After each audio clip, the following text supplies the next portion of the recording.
भारत में कन्वर्जन के लिए नहीं, भारत में सनातन धर्म को खत्म करने के लिए जितने भी कार्य हो रहे हैं सबकी फंडिंग हो रही है।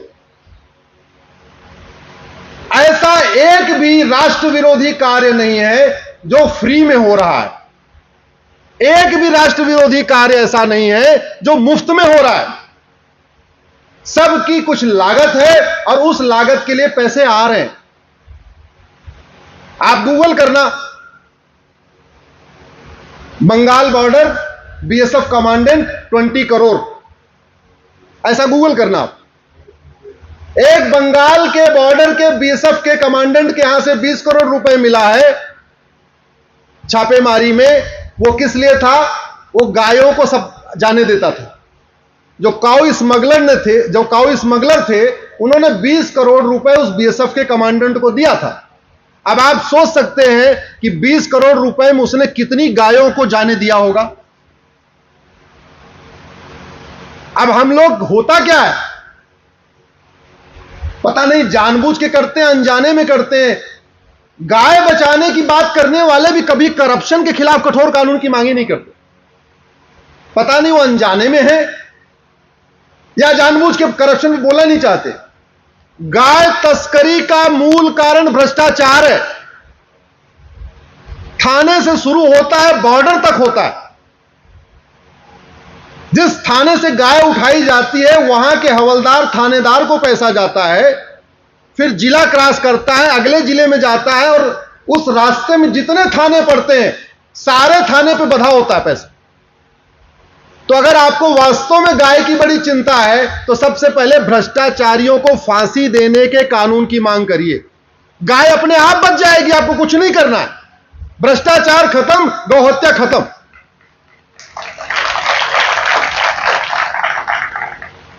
कुछ लोग घुसपैठ की बात करते हैं, रोहिंग्या आ रहे हैं, बांग्लादेशी आ रहे हैं। आपके गुरुग्राम में खूब आ चुके हैं, हजारों की संख्या में आ चुके हैं। आपको पता नहीं होगा, शायद कुछ लोगों को पता होगा। नाम बदल के रहते हैं, कलावा पहन के रहते हैं, अलग अलग तरीके से रहते हो। आपका कूड़ा उठाने भी आते हैं, आपका ऑटो भी चलाते हैं, रिक्शा भी चलाते हैं, सारे काम कर रहे हो।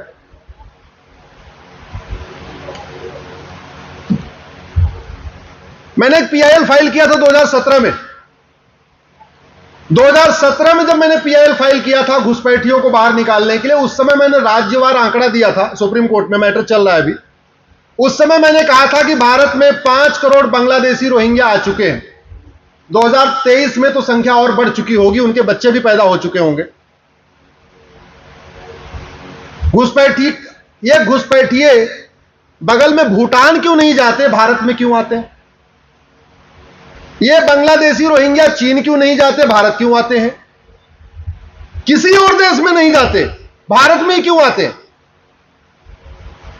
आपके घर की अगर बाउंड्री नहीं होगी तो आवारा कुत्ते आके बैठेंगे नहीं आपके घर में। जरा जोर से बोलिए जरा।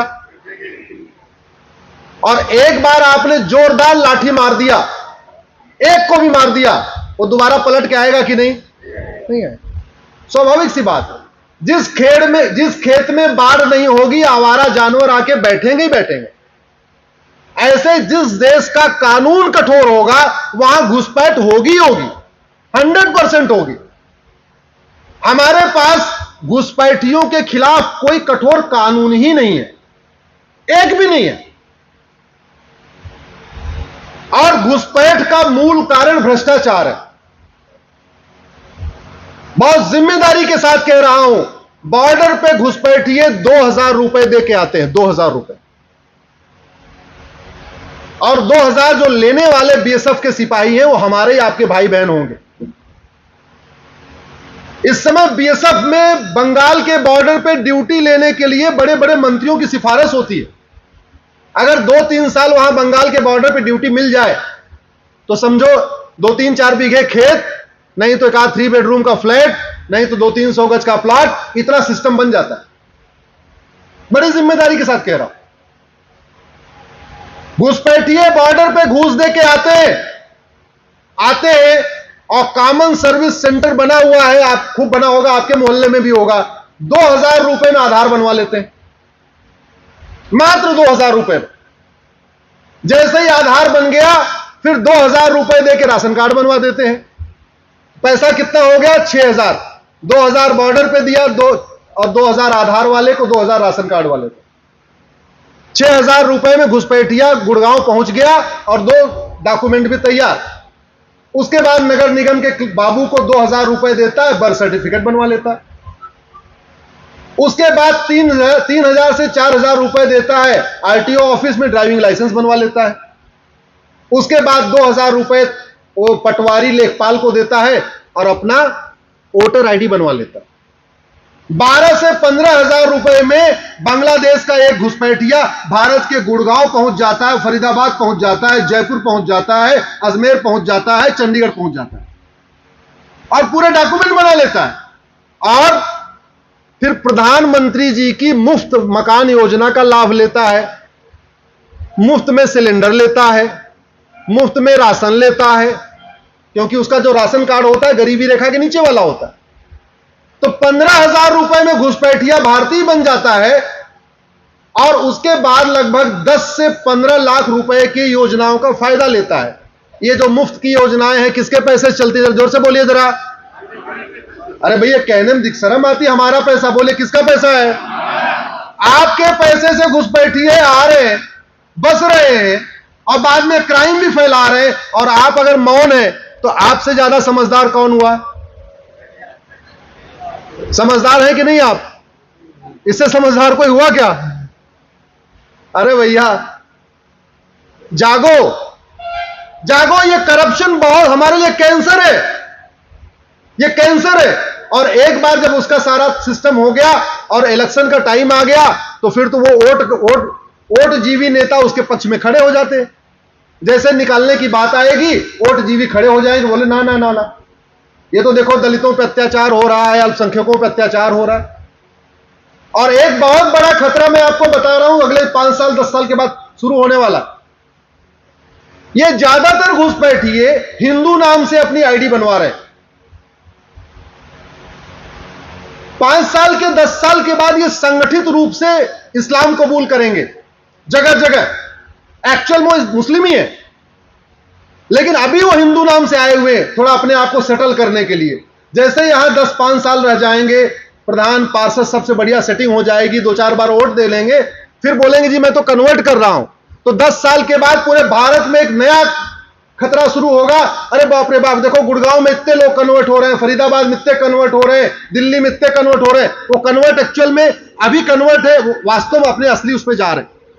तो पूरी दुनिया में बदनामी होगी कि नहीं कि भैया इतने बड़े मात्रा में लोग सनातन धर्म छोड़ के क्यों भाग रहे हैं? बदनामी होगी कि नहीं? यह समस्या 10 साल के बाद आने वाली है, जिससे मैं अभी आगाह कर रहा हूं आपको। ये बहुत बड़ी समस्या आने वाली है। तो घुसपैठ का मूल कारण भ्रष्टाचार, काऊ स्मगलिंग का मूल कारण। एक हफ्ते पहले गुड़गांव में एक बेटी पकड़ी गई है, बुलंदशहर से एमबीए करने आई थी। उसको ड्रग स्मगलर्स ने अपने जाल में फंसाया, थोड़ा थोड़ा ड्रग देना शुरू किया। जब एडिक्ट हो गई तो उसको पेडलर बना दिया, यानी सप्लाई करने वाला बना दिया। इकलौती लड़की बुलंदशहर से मां बाप ने एमबीए करने के लिए भेजा, ऐसा नेटवर्क में फंसी कि कौन कहे वो ड्रग खुद ही लेने के लिए ड्रग सप्लाई करने लग गई। पुलिस ने पकड़ लिया है, उसके ऊपर सारे धाराएं लग गई हैं। जो मां बाप एमबीए करने के लिए भेजे थे, अब मां बाप उसकी जमानत करने के लिए दौड़ रहे हैं। कौन है इसके लिए जिम्मेदार? कौन है जिम्मेदार? जरा जो बोलिए। मैं ये पूछ रहा हूं, सिंगापुर में 900 ग्राम गांजा लेने के बाद फांसी हो सकती है, तो भारत में ड्रग स्मगलर्स को फांसी के लिए कानून क्यों नहीं बन रहा? ये ड्रग स्मगलर को सपोर्ट करने वाले कौन लोग हैं? क्या पॉलिटिकल पार्टियां चंदे के लिए इस हद तक चली जाएंगी कि हमारी पूरा युवा जनरेशन बर्बाद हो जाए और चंदे के लिए वो ड्रग स्मगलिंग के खिलाफ कठोर कानून नहीं बनाएगी? क्या हमारे सांसद विधायक पैसे के लिए मतलब उनको किसी भी हद तक जाने के लिए तैयार है? माना कि ड्रग स्मगलर चंदा देते हैं, लेकिन ड्रग स्मगलर के चंदा के चक्कर में हमारी युवा पीढ़ी बर्बाद हो रही है। तो अगर आप लोग नहीं बोलोगे तो यह कानून नहीं बदलेगा। हमारी यंग जनरेशन बर्बाद हो रही है। जितने मैनेजमेंट के स्कूल हैं वहां पे सिगरेट के पैकेट के अंदर गांजा बेचा जा रहा है। देखने में वो सिगरेट होता है, एक्चुअल में उसके अंदर गांजा होता है, चरस होती है, कोकीन होती है, अफीम होती है। हमारी पूरी यंग जनरेशन बर्बाद हो रही है। और एक बार नशे में आदी पड़ गया तो उसके लिए काहे का धर्म, काहे के लिए राम, काहे का कृष्ण, काहे का योग, काहे का प्राणायाम, काहे का तिलक, काहे का जनेऊ, काहे का यज्ञ, कुछ सब बेकार हो गया उसके लिए। मैं आप लोगों से निवेदन करता हूं, नशा तस्करों की 100% प्रॉपर्टी जब्त करने और फांसी देने के लिए कानून की मांग करिए। पार्टियों से ऊपर उठिए, क्योंकि अल्टीमेटली भारत में कानून का राज है। जज कानून देख के सजा देगा, न कि सरकार किसकी है उसको देख के सजा देगा। जज सजा देते समय यह नहीं देखेगा कि सरकार किसकी है, जज सजा देते समय यह देखेगा इस धारा में कितनी सजा देना है, लिखा कितना है। तो जब तक वो नहीं बदलेगा तब तक नहीं होगा। धर्मांतरण हो रहा है कि नहीं हो रहा है? धर्मांतरण के लिए लगभग 50,000 करोड़ की फंडिंग आ रही है। जो लोग के पास जागरण होगा, आज ही उन्होंने देखा भी होगा, फ्रंट पेज की लिंक देखा कि नहीं? कुछ लोगों ने हाथ उठाइए जरा, कितने लोगों ने देखा? भारत में धर्मांतरण कराने के लिए खाड़ी देशों से हवाला के जरिए आ रहा है, पश्चिम देशों से एफसीआरए के जरिए आ रहा है। 50,000 करोड़ की फंडिंग आ रही है। जब तक यह फंडिंग नहीं बंद होगी तब तक धर्मांतरण नहीं रुकेगा। लेकिन थोड़े से, वो कहते नहीं, जूठन खाने के चक्कर में पूरी की पूरी थाली को आने दे रहे हैं। कुछ लोगों को थोड़ी जूठन मिलती है, जूठन थाली का थोड़ा बचा खुचा माल, वो खाने के चक्कर में, उसके लालच के चक्कर में लोग एफसीआरए को खत्म करने की मांग ही नहीं कर रहे हैं। यह एफसीआरए कानून 2010 में कांग्रेस की सरकार ने बनाया था, और पूरी जिम्मेदारी के साथ कह रहा हूं, यह एफसीआरए कानून केवल और केवल भारत में देश विरोधी एनजीओ, देश विरोधी पत्रकारों, देश विरोधी लेखकों, जिसको आप सेकुलर भी कह सकते हैं, उनकी फंडिंग के लिए यह कानून बनाया गया था। और वो कानून आज भी चल रहा है। जब तक वो कानून नहीं बदलेगा तब तक फंडिंग नहीं रुकेगी, जब तक फंडिंग नहीं रुकेगी तब तक ट्विटर की ट्रेंडिंग नहीं रुकेगी। देश विरोधी ट्विटर ट्रेंडिंग की फंडिंग बाहर से हो रही है, फेसबुक पे पोस्ट लिखने के लिए फंडिंग बाहर से आ रही है, धर्मांतरण कराने के लिए फंडिंग बाहर से आ रही है, घुसपैठियों को बसाने के लिए फंडिंग बाहर से आ रही है, ड्रग स्मगलिंग का नेटवर्क फैलाने के लिए फंडिंग बाहर से आ रही है। ऐसा कोई देश विरोधी कार्य नहीं है जिसकी फंडिंग नहीं आ रही है। फंडिंग बंद हो जाए, ये समस्याएं अपनी आप बंद हो जाएंगी। वो कहते नहीं, नाक दबा दीजिए तो मुंह खुल जाएगा। जब तक नाक नहीं दबाएंगे तब तक मुंह नहीं खुलेगा। जब तक ये बाहर का पैसा आ रहा है तब तक भारत में ही इस तरीके की देश विरोधी गतिविधियों को पकड़ पाना, रोक पाना मुश्किल नहीं, नामुमकिन है। भ्रष्टाचार का एक जो सबसे बड़ा दुष्परिणाम है, जो हमें बहुत कम दिखाई पड़ता है, वो है जातिवाद, भाषावाद, क्षेत्रवाद। हम लोगों को, समाज को जातियों के आधार पर तोड़ के रखा हुआ है, अगड़ा पिछड़ा, फला फला फला फला। मैं कुछ ऐसे बड़े ट्विटर हैंडल्स को जानता हूं जो कोई काम नहीं करते, उनके पास कोई नौकरी नहीं है, बस उनके पास 10-5 लाख ट्विटर पे फॉलोअर हैं, 10-5 लाख फेसबुक पे फॉलोअर हैं। सुबह से शाम तक दलित बनाम सवर्ण करते रहते हैं, अगड़ा बनाम पिछड़ा करते रहते हैं। अगर वो फंडिंग बंद हो जाए तो वो भी बंद कर देंगे। वो इसी काम के लिए कर रहे हैं, फंडिंग बंद हो जाए ये काम भी बंद हो जाएगा। तो अगर भारत में भ्रष्टाचार खत्म हो जाए तो जातिवाद भी खत्म होगा, भाषावाद भी खत्म होगा, क्षेत्रवाद भी खत्म होगा। भ्रष्टाचार खत्म हो जाए तो गौहत्या कम हो जाएगी, भ्रष्टाचार खत्म हो जाए तो घुसपैठ कम हो जाएगा, भ्रष्टाचार खत्म हो जाए तो धर्मांतरण भी काफी हद तक कम हो जाएगा। एकदम पूरा पूरा नहीं खत्म होगा। घुसपैठ पे, जैसे मैंने आपको बताया कि नशे पे सिंगापुर में फांसी का कानून है, ऐसे अवैध घुसपैठ में चीन में फांसी का कानून है।